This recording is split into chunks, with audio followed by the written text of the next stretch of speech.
Party के BJP party के ವೇದಿಕೆ ಮೇಲೆ ಭಾಷಣವಾಗಿದ್ದ ಜೆಡಿಎಸ್ ನಾಯಕರೇ, ಅದೇ ರೀತಿ ಬಿಜೆಪಿ ಪಾರ್ಟಿ ನಾಯಕರೇ, ಮತ ಬಾಂಧವರೇ, ఏమి 26వ తారీఖు ఎలక్షన్ 2వ నంబరు గుర్తు కుసుమ కట్టుకున్న మహిళ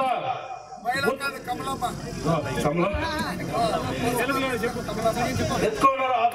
చిన్నకి ఓటేయాలని ఇంటింటికి పోయి మనమందరూ పోయి ఆ గుర్తు చూపించి ఇలాంటి బీజేపీ వాళ్ళకి ముందు కేసేసి వాడుకుంటా ఇప్పుడు మనమందరూ ఒకటైనాము, మనమందరూ జట్లో ఉన్నామని చెప్పి కుసుమ పెట్టుకున్న మహిళకి ఓటేయాలని చెప్పేసి మనం ఇచ్చేయాలా. అదే రీతి బైర్కొండ క్షేత్రంలో మెజార్టీ వచ్చిందా, ఆ మెజార్టీలో ఇంకా మెజార్టీ వచ్చేదానికి బీజేపీ మన జట్లో ఉంది. ఇప్పుడు మనము ఇంకా మెజార్టీ ఇవ్వచ్చు. అదే మాది మన సమృద్ధి మందిరికి ముందు చెప్పింటే ఓట్లు వేసి గెలిపించి మెజార్టీ ఇస్తే అసెంబ్లీలో టేబుల్ గుద్ది 224 ఎమ్మెల్యేలు రేస్ నిలుచుకొని చూస్తారు, మన గురించి మాట్లాడతారు. అదే మాదిరి ఫస్ట్ సమృద్ధి మందిన విధానసభలో మన రైతుల గురించి చెప్తున్నాడు. నా రైతులకు అన్నామని చూసుకోవడానికి దానికోసమే మేము గరీబాంగులు అన్నాము. మాకు నీళ్ళు కానీ మార్కెట్ కానీ ఏదో ప్రాబ్లం ఉన్నా నేను చూసుకోవడానికి అయ్యేది.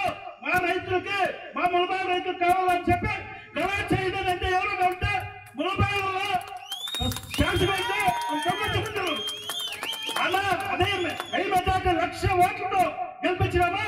అదే మాదిరి మల్లేష్ బాబానికి అదే మాదిరి ఓటేసి మెజార్టీ ఇచ్చి మనము దీంట్లో ఢిల్లీలో పార్లమెంట్ లో కూర్చోబెట్టి మా కోలార్ డిస్టిక్ మా రైతులకి మార్కెట్ కావాలా, ఒక ట్రైన్ కావాలా. ఒక ట్రైన్ ఉంటే ఈ పద్ధతి దొరకాలి.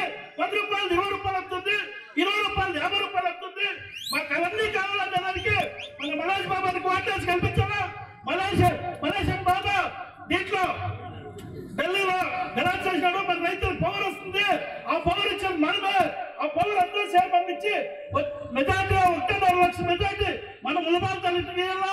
అదే మాత్రం మన మోదీజీ ప్రధానమంత్రి కావాలంటే మనమందరూ మల్లేష్ బాబాకి ఓటేయాలా. మనమందరూ మల్లేష్ బాబాకి ఓటేసి కల్పిస్తే మల్లేష్ బాబా పోయి ఢిల్లీలో ప్రధానమంత్రి అయ్యేదానికి మోదీజీకి ఓటేస్తారు. మోదీకి ఓటేస్తే మన భారతీయ అమెరికా ఉండలేదు, మనకి ఆదాయ బాధ ఉండలేదు.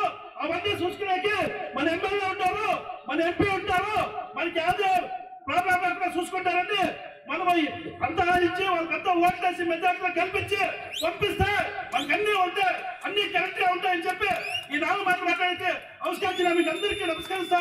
జై హింద్, జై కర్ణాటక.